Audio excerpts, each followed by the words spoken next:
প্রথমে কড়াইতে ঘি দিয়ে দিলাম, দিয়ে এখন সুজিগুলো দিয়ে দিব।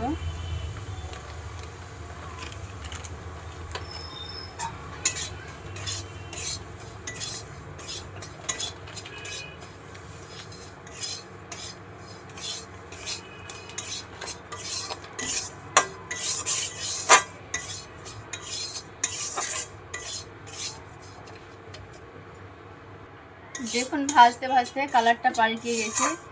এখন এই কালারটাতেই জল দিয়ে দিতে হবে সিদ্ধ করার জন্য। খুব সহজ একটা রেসিপি সুজি রান্না।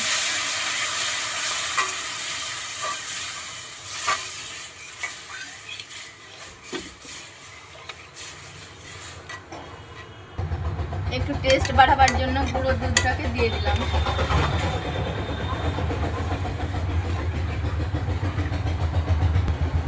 এখন কিছু গরম মশলা দিয়ে দেব, 3টে তেজপাতা, 1টা লং, 3টে এলাচ, 2টো দারচিনি।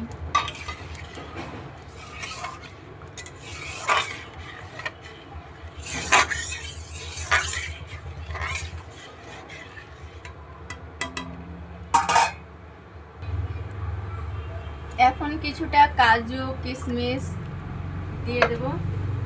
এই পর্যায়ে আপনারা আপনাদের পছন্দ অনুযায়ী মিষ্টিটা করে দেবেন। আমি এখন চিনিটা দিয়ে দিলাম।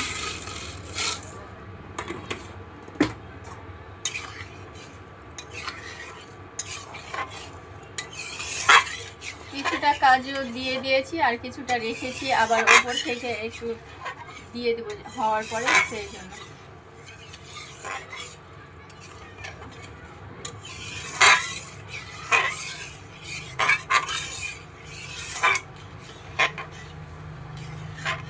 সবাই আমার একটা নতুন চ্যানেল খুলেছি ইউটিউবে, প্লিজ সবাই সাবস্ক্রাইব করে আসবেন।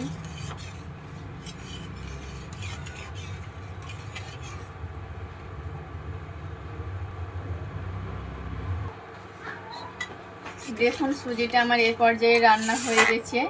এখন মিষ্টি খাবারে নাকি একটু লবণ দিলে স্বাদটা অন্যরকম হয়, ভালো লাগে, ওই জন্য আমিও একটু লবণ দিয়ে দিলাম। খুব সহজ আর খুব চটজলদি এই রেসিপিটা বানানো যায়। দেখুন কত তাড়াতাড়ি আমার রেসিপিটা হয়ে গেল। এখন হয়ে গেছে, ওপর থেকে আমি কিছুটা কাজু কিশমিশ দিয়ে দিলাম। দেখুন হয়ে গেছে কি সুন্দরভাবে। ওপর থেকে একটু স্মেলের জন্য ঘি ছড়িয়ে দিলাম, মানে সেন্টটা ভালো লাগে এরকম করে নাকি।